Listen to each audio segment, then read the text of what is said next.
اتنی عظیم برکتیں ہیں. اور کنز الاموال میں حضور آقا صلی اللہ علیہ وسلم کی حدیث مبارکہ آتی ہے. حضور نے فرمایا کہ جو میرے اوپر روزانہ 10 مرتبہ درود پڑھتا ہے. کتنی مرتبہ؟ 10 مرتبہ. 10 مرتبہ روزانہ میرے اوپر درود پڑھے، قیامت کے دن جب وہ اٹھے گا میں تب تک جنت میں نہیں جاؤں گا جب تک اس امتی کو اپنے ساتھ جنت میں لے کر جاؤں گا. اللہ اکبر کبیرہ. یہ وظائل ہیں درود کے. ایک بار محبت سے صلاۃ و سلام پڑھے. صلی اللہ علیہ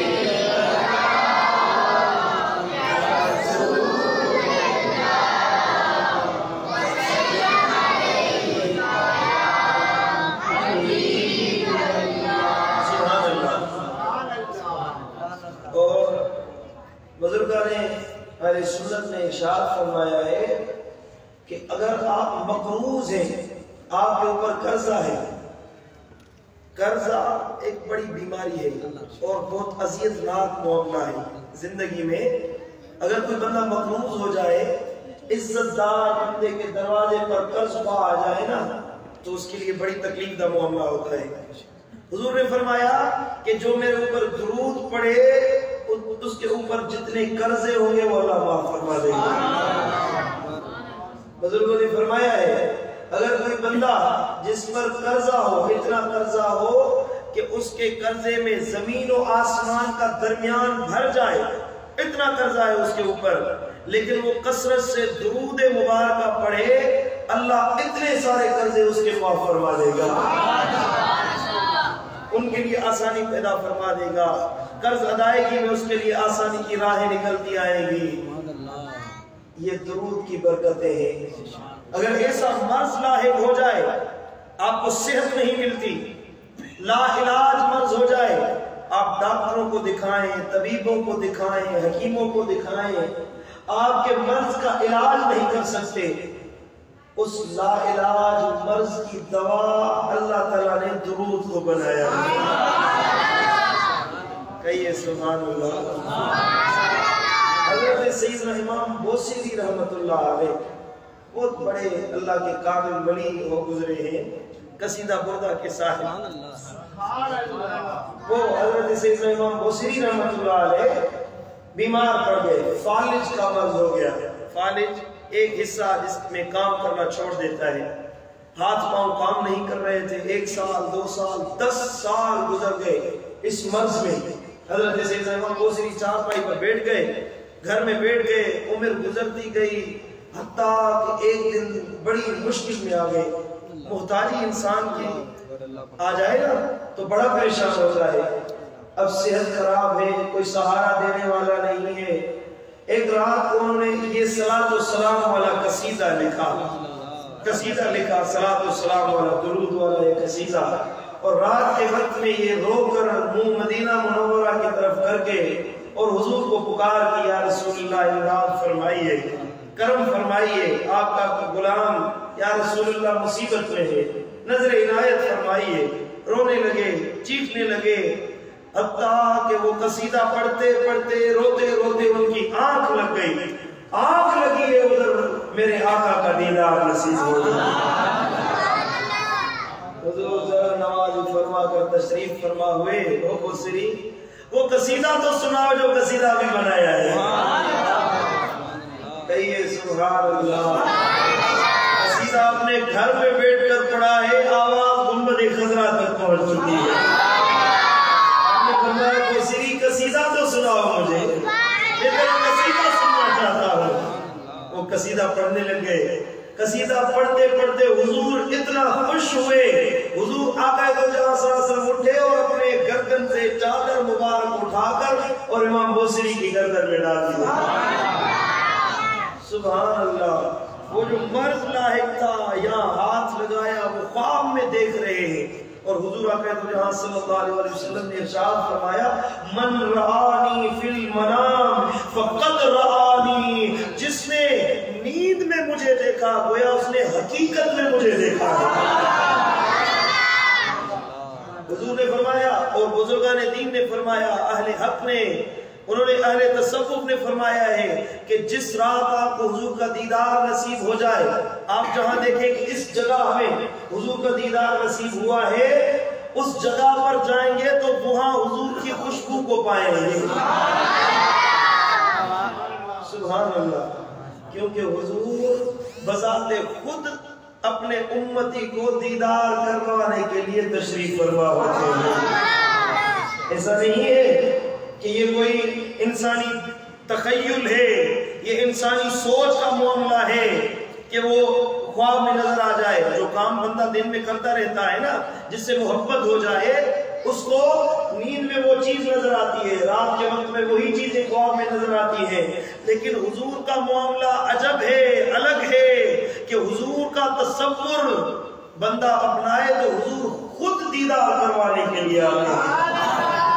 حضور نے فرمایا کہ شیطان کبھی میرا عکس نہیں اپنا سکتا، میری صورت نہیں اپنا سکتا۔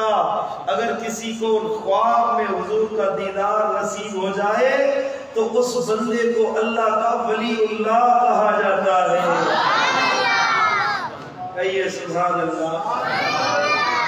امام بوصیری رحمت اللہ علیہ، حضور نے ہاتھ لگایا، وہ فالج ٹھیک ہو گیا۔ وہ دیکھتے ہیں خواب میں کہ کھڑے ہو گئے ہیں حضور کے سامنے، اپنے قدموں پر کھڑے ہیں۔ اس شوق اور فرد و محبت میں اچانک آنکھ کھل گئی، آنکھ کھلی، سبحان اللہ، وہ گردن میں چادر مبارک حضور نے ڈالی تھی وہ حقیقت میں موجود ہے۔ سبحان اللہ، وہ چادر گلے میں لٹکی ہوئی ہے، اور جیسے ہی اٹھے محسوس کیا کہ صحت یاب ہو گیا۔ سبحان اللہ۔ اور شعر کیا تھے جو حضور نے خود پسند فرمائے؟ دو چار اشعار آپ کی خدمت میں پیش کر دیتا ہوں۔ مولایا سلم دائماً ابدا علی حبیبک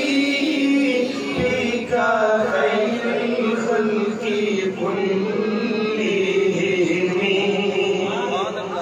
والحبیب الذی ترجى شفاعته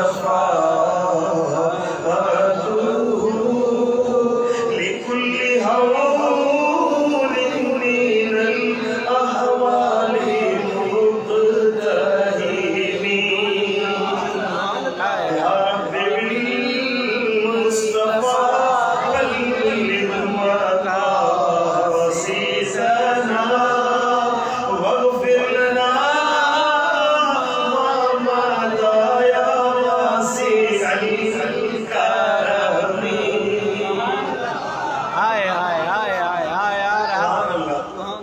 قربان یا رسول اللہ، آپ کی کرم نوازی پر قربان۔ سبحان اللہ۔ امام بوصیری فجر نماز کا ٹائم ہوا، انہوں نے کہا کہ 10 سال ہو گئے چارپائی پر اشاروں سے نماز پڑھتے پڑھتے، آج مسجد میں جا کر نماز پڑھتے ہیں۔ فجر نماز کے لیے گھر سے نکلے، اس وقت کا ولی اللہ تھا، اس شہر کا کوئی اللہ کا صاحب باطن صاحب نظر بندہ تھا۔ اچانک ان سے ملاقات ہو گئی گلی میں۔ بوصیری کیا حال ہے، صحت صحیح ہے؟ وہ جو رات کو قصیدہ بنایا تھا نا، اس کے یہ اشعار تھے، وہ تو پڑھ کر سنا۔ بوصیری نے فرمایا وہ تو میں نے کسی کو سنایا ہی نہیں ہے، وہ تو میں نے کسی کو بتایا ہی نہیں ہے، وہ ابھی تک میں نے پڑھا ہی نہیں ہے، آپ کو کیسے پتا چلا؟ بوصیری، وہ رات جس محفل میں آپ وہ اشعار سنا رہے تھے، حضور نے اپنی چادر اپنے گلے سے نکال کر آپ کی گردن میں ڈالی تھی، اس محفل کے ایک کونے میں ہم بھی دیکھ رہے تھے۔ سبحان اللہ، سبحان اللہ، سبحان اللہ۔ قربان یا رسول اللہ کی کرم نوازی پر قربان۔ یہ عنایت اس پر ہوتی ہے جو صلاۃ و سلام پڑھتا ہے۔ حضور پر درود پڑھنے والا کبھی مشکل دن نہیں دیکھتا، اس پر کبھی تکلیف نہیں آتی، اس پر کبھی تنگی نہیں آتی، اس پر کبھی عذاب نہیں آتا۔ وبائیں آتی ہیں، عذاب آتے ہیں، لیکن درود پڑھنے والا ہمیشہ ہر بلا سے، ہر وبا سے، ہر مشکل سے اللہ کی حفاظت میں رہتا ہے۔ سبحان اللہ۔ اور درود ایسا عمل ہے کہ آپ بطور ریاء کے بھی پڑھیں نا پھر بھی اس کا اجر ملے گا. باقی جتنے بھی اعمال ہیں، نماز ہے، حج ہے، زکوٰۃ ہے، خیرات ہے، باقی جتنے بھی اعمال ہیں، صدقات ہیں، دین کے اعمال ہیں، نوافل ہیں، عبادات ہیں، زہد ہے، تقویٰ ہے، ورع ہے، جتنے بھی عبادات ہیں، اگر اس میں یہ چیز شامل ہو جائیں کہ وہ انسانوں کو دکھانے کے لیے آپ کام کریں. سوشل میڈیا کا زمانہ آ گیا ہے نا، 10 روپے خیرات کرتے ہیں تو اس کے لیے سیلفی نکال دیں، بھائی 10 روپے خیرات کرتے ہیں. یہ زمانہ آ گیا، خیرات کرنے کے لیے بھی سیلفیاں نکالتے ہیں، لوگوں کو دکھانے کے لیے، لوگوں کو بتانے کے لیے، بھائی آج میں نے یہ کام کیا ہے، آج میں نماز کے لیے کیا تھا، آج میں نے تہجد پڑھا ہے. حضور نے فرمایا یہ ریاکار بندہ جب قیامت کے دن آئے گا، اللہ فرمائے گا لوگوں کو دکھانے کے لیے اعمال کیے تھے، جاؤ اس کا اجر انعام بھی لوگوں سے حاصل کرو، میرے پاس تمہارے لیے ایک ذرہ برابر بھی اجر اور انعام نہیں ہے.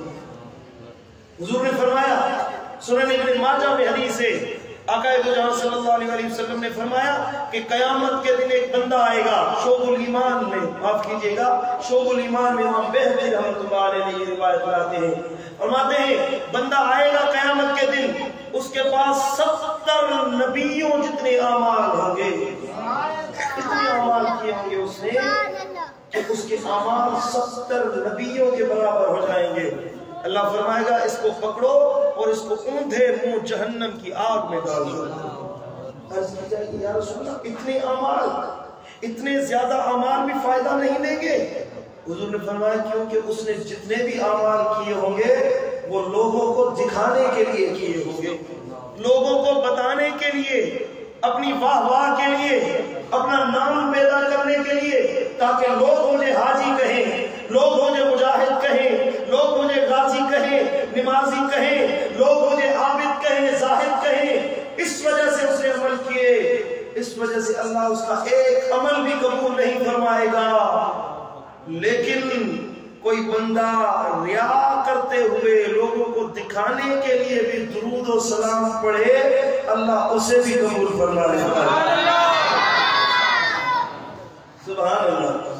کیونکہ یہ کوئی عمل نہیں ہے بلکہ الفاظ ہیں. ہم کہتے ہیں اللہم صلی علی سیدنا حبیبنا محمد وعلی آلہ وبارک وسلم. میرے مولا ہمارے مصطفیٰ پر، ہمارے سردار پر، ہمارے نبی پر اور اس کی آل پر اپنی رحمت نازل فرما، برکت نازل فرما، سلامتی نازل فرما. یہ گویا کہ ہم اللہ کے حضور عرض کر رہے ہیں اور اللہ فرماتا ہے یہ تمہاری عرض کبھی بے غرض نہیں جائے گی، جو کہو گے میں رحمت نازل کرتا جاؤں گا. سبحان اللہ. اور اللہ بے نیاز ہے، اللہ کو شرک پسند نہیں ہے، اللہ کو شرک پسند نہیں ہے. حضور نے فرمایا کہ بلکہ اللہ تعالیٰ کے قرآن مجید میں ارشاد فرمایا، سبحان اللہ، پڑھیے صلی اللہ علیہ وسلم.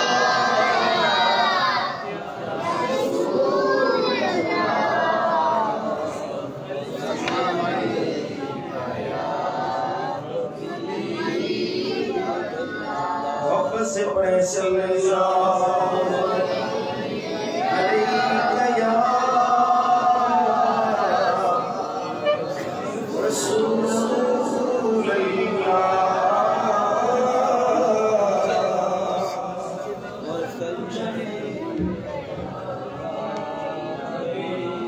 سبحان اللہ. عرض کر رہا تھا کہ اللہ کو شرک پسند نہیں ہے. جو اللہ کے ساتھ شرک کرے اللہ کی ذات میں، اللہ کی صفات میں، وہ بہت بڑا ظالم ہے. رب کے ساتھ شرک نہیں کرنا. ہر گناہ کی معافی ہے لیکن شرک کی معافی نہیں ہے. اللہ کو وہ بندہ پسند ہی نہیں جو اللہ کی ذات میں کسی کو شریک ٹھہرا ہے. شرک کیا ہے؟ اللہ کی صفات میں کسی کو کہے کہ یہ بندہ بھی اللہ ہے. جس طرح عیسائیوں نے کہا حضرت عیسیٰ روح اللہ اللہ کے بیٹے ہیں، معاذ اللہ استغفر اللہ. یہودیوں نے کہا عزیر علیہ السلام اللہ کے بیٹے ہیں.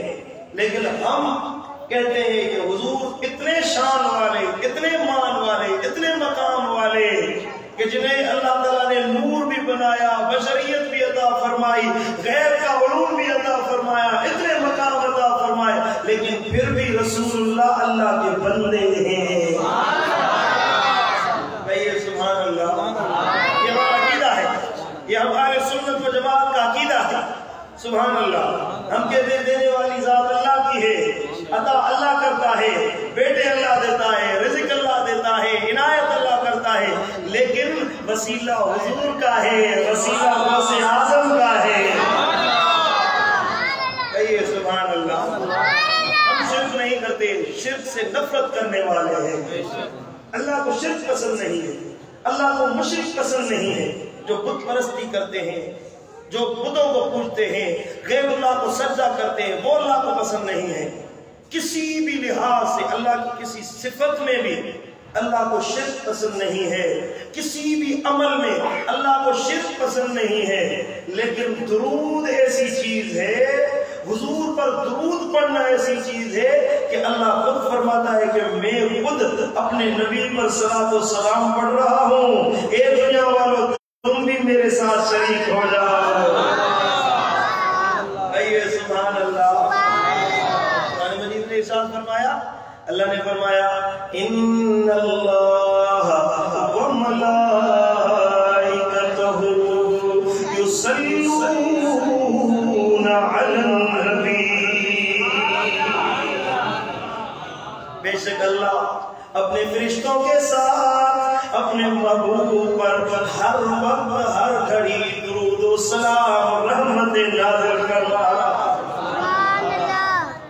مولا پھر تو جو کام کر رہا ہے ہمارے لیے کیا حکم ہے؟ اللہ فرماتا ہے کہ یا ایھا الذین آمنوا صلوا علیہ وسلموا تسلیما۔ اے ایمان والو، تمہارے لیے یہ حکم ہے کہ تم بھی میرے نبی پر صلاۃ و سلام کا ورد کیا کرو۔ سبحان اللہ۔ پڑھیے صلی اللہ علیہ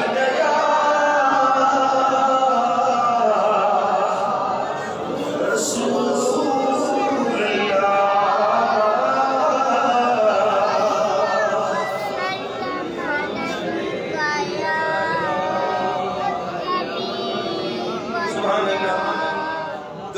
برکت ہے۔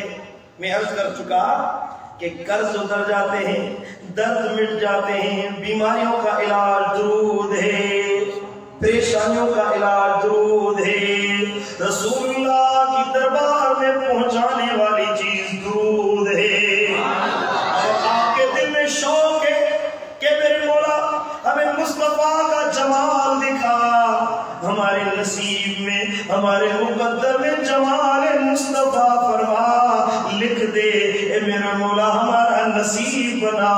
اگر یہ ارادہ ہے آپ درود پڑھیں، درود پڑھنے والا تب تک نہیں مرے گا، تب تک اسے موت نہیں آئے گی جب تک میرے آقا کا دیدار نہ کر لے۔ سبحان اللہ۔ سمجھ میں آئی بات میرے بھائی؟ یہ میرے آقا پر درود پڑھنے کے فضائل ہیں، کمالات ہیں، یہ درود کے کمالات ہیں۔ درود کیا ہے؟ یہ الفاظ ہیں، الفاظ میں یہ کمالات ہیں، الفاظ میں یہ پاور ہے، الفاظ میں یہ محض الفاظ ہیں جن کے اندر یہ قوت ہے، یہ پاور ہے کہ قرض ختم کر دے، مرض ختم کر دے، دردوں کا علاج کر دے، جنت میں پہنچا دے، حضور کی شفاعت کا حقدار بنا دے، حضور کے ساتھ جنت میں جانے کا خوش نصیبی عطا فرما دے۔ سبحان اللہ۔ سمجھ میں آئی بات میری؟ فقیر آپ کو متوجہ کر کے ایک بات سمجھانا چاہتا ہے۔ دیکھو یہ الفاظ ہے، اللہم صلی علی سیدنا و مولانا محمد وعلی آلہ وبارک وسلم۔ محض یہ الفاظ مختلف سیغے آتے ہیں، مختلف الفاظ ہیں، درود تاج ہے، درود تنجیدہ ہے، درود ابراہیمی ہے، مختلف بزرگوں نے درود مبارکہ کے سیغے بتائے ہیں۔ اب سمجھنے کی بات یہ ہے کہ ان الفاظ پر تمام مسالک کے لوگ متفق ہیں، ہم اہل سنت والے تو مانتے ہیں الحمدللہ، اگر مکتبہ دیوبند کے لوگ ہیں انہوں نے اس پر بڑی بڑی کتابیں لکھی ہیں، درود شریف کے فضائل پر، ان کے بڑے بڑے علماء نے درود کے فضائل پر اس کے یہ جو میں نے بیان کیا نا مختصر الفاظ میں، اس سے بڑھ کر انہوں نے فضائل بیان کیے۔ تمام مکاتب فکر اس پر متفق ہیں کہ درود شریف میں اللہ تعالیٰ نے قوت رکھائی ہے، طاقت رکھائی ہے، اس میں پاور ہے۔ عجیب بات ہے، لوگ ان الفاظ کا پاور مانتے ہیں، ان الفاظ کی قوت مانتے ہیں، لیکن جس پر درود پڑھا جائے، جس پر سلام پڑھا جائے، اس کو بے اختیار مانتے ہو، اس کے پاس کہتے ہو کوئی اختیار نہیں ہے۔ عجب ہے آپ کی سوچ پر، عجب ہے آپ کے فہم و فراست پر، عجب ہے آپ کے اس علم پر جو نبی کو بے اختیار بنا دے۔ اگر درود میں یہ پاور ہے کہ نبی کی شفاعت کا حقدار بنا دے، جہنم کی آگ سے نجات دلا دے، جنت کا حقدار بنا دے، تو میں تو کہتا ہوں کہ میرا آقا، میرا مصطفیٰ، میرا مدنی تاجدار تو اور بھی زیادہ پاور والا ہے، طاقت والا ہے۔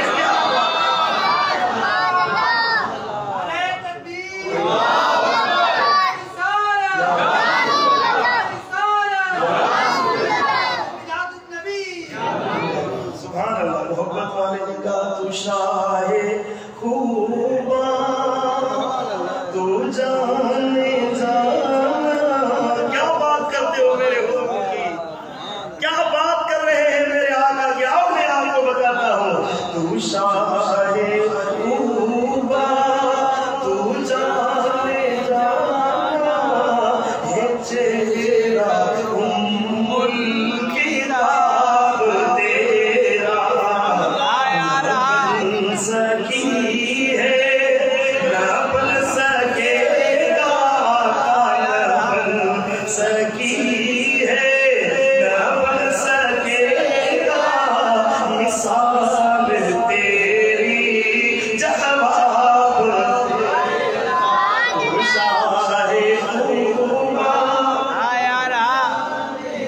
تو سب سے اول، تو سب سے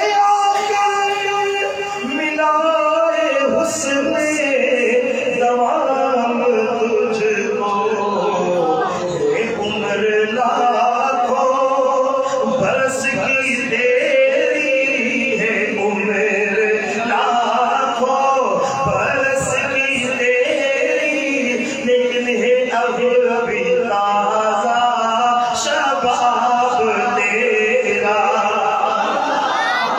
عمر لاکھوں برس کی تیری ہے، اب بھی تازہ شباب تیرا، نہ بن سکی ہے، نہ بن سکے گا، نہ بن سکی ہے، مولا نہ بن سکے گا، مثال تیری جواب تیرا۔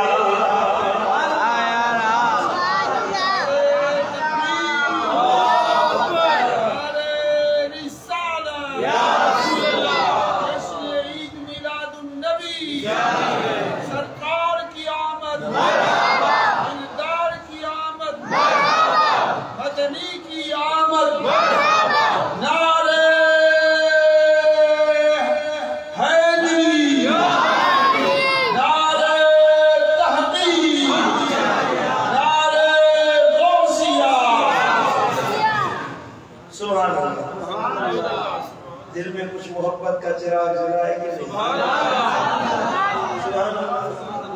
ہمارا عقیدہ یہ ہے کہ میرے آقا کو اللہ نے طاقت عطا فرمائی ہے، میرا آقا وہ خالق ہے، مالک میرے مصطفیٰ کو بنایا گیا ہے، کیونکہ حدیث مبارکہ ہے، صحیح بخاری کی حدیث ہے، میرے آقا نے فرمایا کہ انما انا قاسم واللہ یعطی، اللہ کے خزانوں کو تقسیم کرنے والا میں مصطفیٰ ہوں۔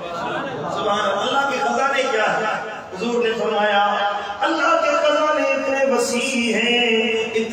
کشادہ ہیں کہ اگر پوری دنیا کے لوگ مل کر اللہ سے سوال کریں، اپنی خواہشات طلب کریں، اپنی خواہش کا اظہار کریں، تمام خواہشات پوری انسان ذات کی اللہ پوری فرما دے، لیکن پھر بھی اللہ کے خزانوں سے، اللہ کے خزانوں میں اتنی کمی بھی واقع نہیں ہوگی کہ جتنی سمندر کے اندر سے سوئی کو ڈبو کر باہر نکالے، اتنا سوئی کو پانی لگے گا، اتنی کمی بھی اللہ کے خزانوں میں واقع نہیں ہوگی۔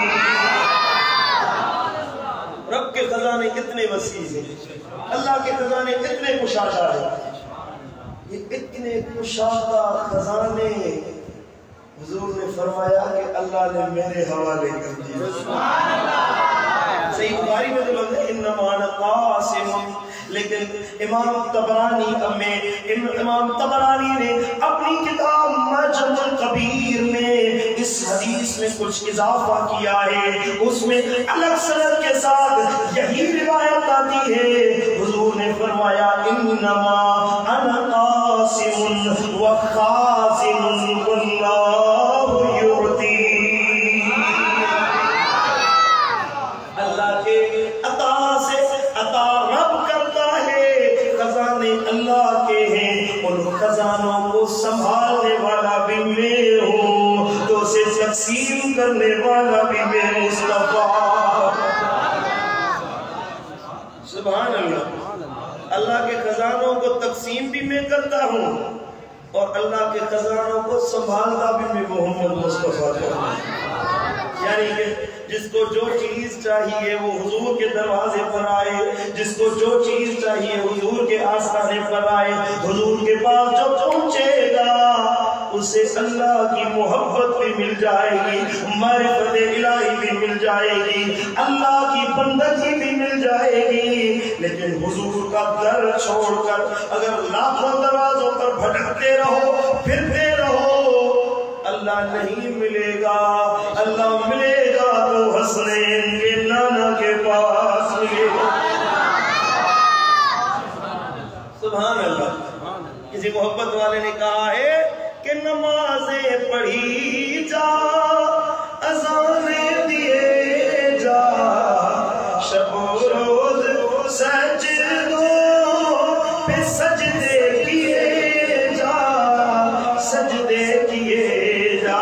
ارے نمازیں اسی کی، اذانیں اسی کی، جسے گنج تن کا گھرانہ ملا ہے، جسے مل گیا،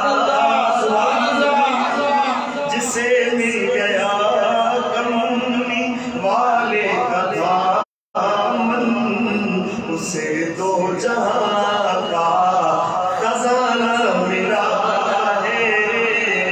بھلا بھاگ جنت وہ کیا کرے گا، مدینے میں جس کو ٹھکانہ ملا ہے، اور جسے مل گئی ان کے در کی گدائی، اسے دولت دو جہاں آئی، میں اپنے مقدر پہ قربان جاؤں، مجھے یار کا آستانہ ملا ہے۔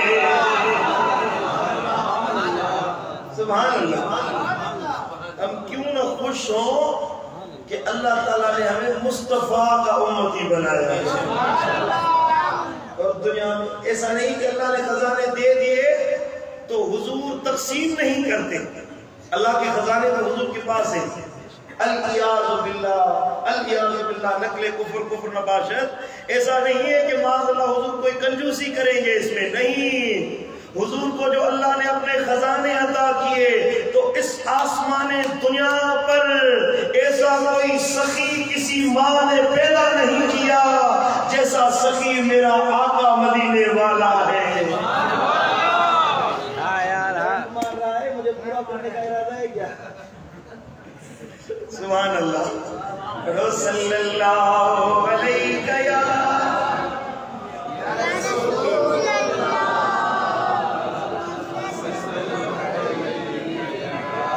مجھے 2-3 شادیاں اور کرنی ہے. اچھا نیچے والے ٹھیک ہے مسئلہ نہیں ہے. اب احتیاط کریں گے. سبحان اللہ. یہ حضور کی سخاوت ہے کہ ہمیں حفاظت میں رکھے ہوئے ہیں. سبحان اللہ. ان کے کرم کے سوا کیا ہے؟ یہ ان کا کرم ہے کہ ہمارے عیب چھپے ہوئے ہیں. یہ ان کی ذرا نوازی ہے کہ ہمارے عیوب لوگوں پر ظاہر نہیں ہوتے, ہمارے عیوب عیاں نہیں ہوتے. اگر اللہ نے حفاظت کی ہوئی ہے تو حضور کے صدقے کی. خود قرآن نے فرمایا ہے جب مکہ معظمہ کے کفار نے کہا, مکہ معظمہ کے کافروں نے کہا کہ اگر آپ اللہ کے رسول ہیں, اگر آپ اللہ کے سچے نبی ہیں تو اللہ کو کہیں کہ ہمارے اوپر پتھروں کے برسات برسائے, ہمارے اوپر پتھر برسائے جائیں, ہم پر دردناک عذاب نازل کیا جائے تاکہ ہم ہلاک ہو جائیں, برباد ہو جائیں. تو اللہ کے قرآن نے فرمایا کہ وَمَا كَانَ اللَّهُ لِيُعَذِّبَهُمْ وَأَنْتَ فِيهِمْ. اے میرے محبوب ان پر کیسے عذاب کروں جو آپ ان کے اندر رہ رہے. کہیے سبحان اللہ. آپ کی وجہ سے. اور وَمَا كَانَ اللَّهُ مُعَذِّبَهُمْ وَهُمْ يَسْتَغْفِرُونَ. اے میرے محبوب اور تیرے اصحاب جو استغفار کرتے رہتے ہیں, تیرے غلام, تیرے ساتھی, تیرے اوپر کلمہ پڑھنے والے جو استغفار کرتے رہتے ہیں, میرے محبوب میں ان کی وجہ سے بھی ان پر عذاب ڈال دیتا ہوں, انہیں عذاب نہیں کرتا. حضور کی وجہ سے تو کرم نوازی ہوتی رہتی ہے, حضور کی وجہ سے تو ذرا نوازی ہوتی رہتی ہے, لیکن حضور کے اصحاب بھی عذاب کو ٹالنے کا سبب ہیں. سبحان اللہ. اگر کسی قوم میں زیادہ استغفار کرنے والے, اللہ کے ذکر کرنے والے پیدا ہو جائیں تو ان کے اندر اللہ کا عذاب نازل نہیں ہوگا, کیونکہ وہ استغفار اور اللہ کا ذکر کرتے رہتے ہیں. سبحان اللہ. حضور نے فرمایا جو بندہ کہے لا الہ الا اللہ, کہیے لا الہ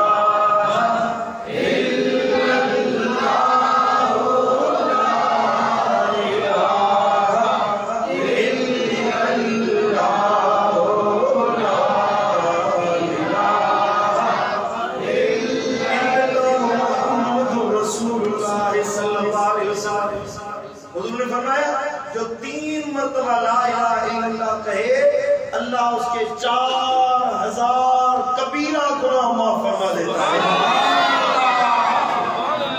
3 مرتبہ محبت سے لا الہ الا اللہ کہے. یہ امام بہقی نے شعب الایمان میں یہ حدیث لاتے ہیں کہ 3 مرتبہ لا الہ الا اللہ کہنے والا اللہ تعالیٰ اس کے 4000 کبیرہ گناہ معاف فرما دیتا ہے.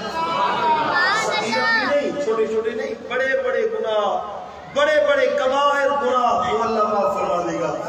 حضور نے فرمایا کوئی بندہ لا الہ الا اللہ کا ورد کرتا ہے, کہتا رہے لا الہ الا اللہ, لا الہ الا اللہ, لا الہ الا اللہ, جو بندہ یہ کثرت سے ورد کرے, حضور نے فرمایا اللہ اس کے سارے گناہ معاف فرما دیتا ہے. اس کے اعمال نامے میں ایک بھی صغیرہ اور کبیرہ گناہ باقی نہیں رہتا. فرشتے عرض کرتے ہیں میرے مولا اس کے اعمال نامے میں تو اب ایک گناہ بھی باقی نہیں رہا, اب کیا حکم ہے؟ اللہ فرماتا ہے اے فرشتوں اب اس کے ورد کرنے کی وجہ سے اس کے گھر والوں کے گناہ معاف کرتے جاؤ. ذکر یہ بندہ کرتا ہے, لا الہ الا اللہ یہ بندہ کرتا جاتا ہے، اس کی وجہ سے اس کی بیوی کے گناہ معاف ہو جاتے ہیں، ان کے بیٹوں کے گناہ معاف ہو جاتے ہیں، اس کے والدین کے گناہ معاف ہو جاتے ہیں، حتیٰ کہ وہ بندہ ذکر کرتا رہے کرتا رہے۔ حضور نے فرمایا کہ فرشتے عرض کرتے ہیں میرے مولا اب تو اس کے پورے خاندان کے گناہ تو نے معاف کر دیے ہیں۔ ایک بندہ ذاکر بندہ، ایک اکیلا بندہ پورے گھر والوں کے گناہوں کے نجات کا سبب بن جاتا ہے۔ اللہ فرماتا ہے اب اس کے شہر والوں کے، اس کے محلے والوں کے، اس کے گاؤں والوں کے گناہ معاف کرتے ہیں۔ کہیے سبحان اللہ۔ حتیٰ کہ جب قیامت کے دن وہ بندہ اٹھے گا، اکیلا ذاکر بندہ، اکیلا اللہ کا ذکر کرنے والا بندہ، لاکھوں لوگوں کو اپنے ساتھ ملا کر جنت میں لے جائے گا۔ سبحان اللہ۔ یہ عام بندے کے ذکر کا فائدہ ہے، لیکن قرآن نے فرمایا کہ وَمَا كَانَ اللَّهُ مُعَذِّبَهُمْ وَهُمْ يَسْتَغْفِرُونَ۔ میرے محبوب آپ کی وجہ سے تو عذابوں کو ٹال دیتا ہوں، لیکن آپ کے اصحابی وہ صدیق اکبر، یہ عمر فاروق، یہ عثمان غنی، یہ مولا علی، یہ بلال، یہ صہیب، یہ خالد بن ولید، یہ امیر معاویہ ہے جس کی وجہ سے گناہ گاروں کے گناہوں کو معاف کیا جاتا ہے۔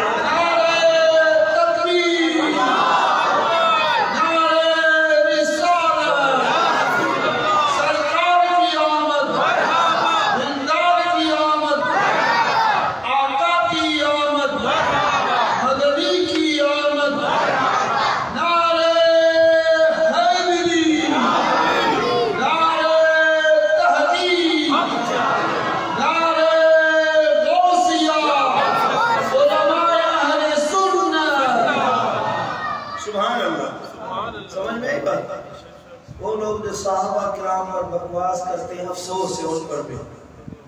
چند لوگوں کی وجہ سے آپ مصطفیٰ کے غلاموں پر باتیں کریں میرے بھائی، یہ آپ کو حیا آنی چاہیے۔ دیکھو نا دنیا کے کچھ دوست ہوتے ہیں وہ کتنے وفادار ہوتے ہیں، وہ ساتھ نبھانے والے ہوتے ہیں۔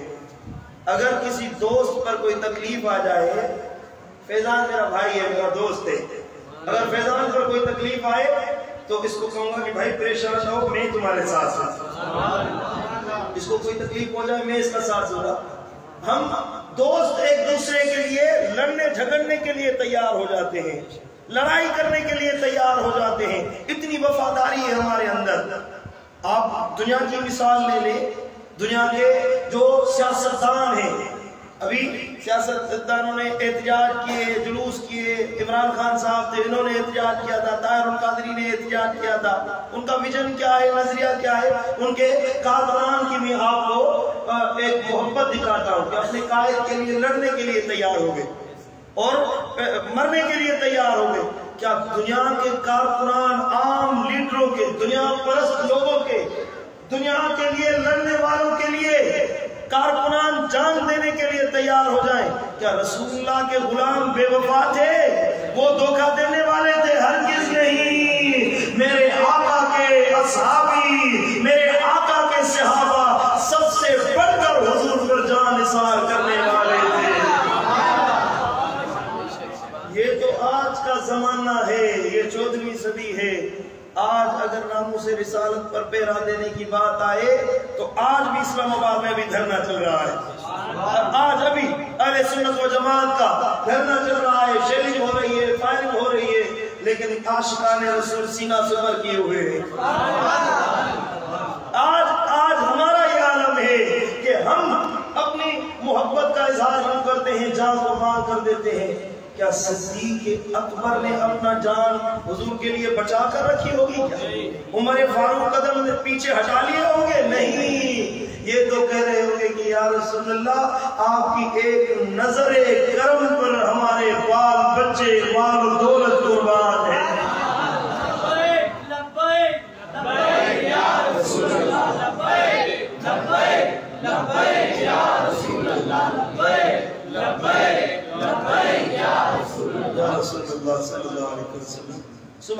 اللہ۔ تو حضور کے غلاموں کے بارے میں بھی اللہ نے فرمایا کہ محبوبہ یہ جو استغفار کرتے ہیں ان کی وجہ سے میں عذاب کو ٹال دیتا ہوں۔ اگر حضور کا یہ حال ہے خدمت گاروں کا تو سرکار کا عالم کیا ہوگا؟ سبحان اللہ، پڑھیے صلی اللہ علیہ رسول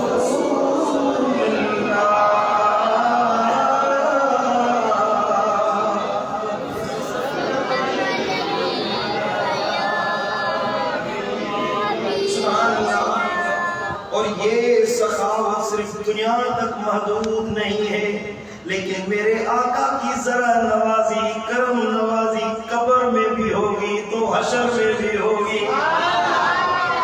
جب قبر میں احباب ہمیں دفن کر کے جائیں گے، حضور نے فرمایا صحیح بخاری کی شریف حدیث ہے کہ مردہ جو قبر میں دفن ہوتا ہے وہ اپنے کاندھیوں کے جوتوں کے آواز بھی قبر میں سنتا ہے، جوتوں کی آواز بھی سنتا ہے۔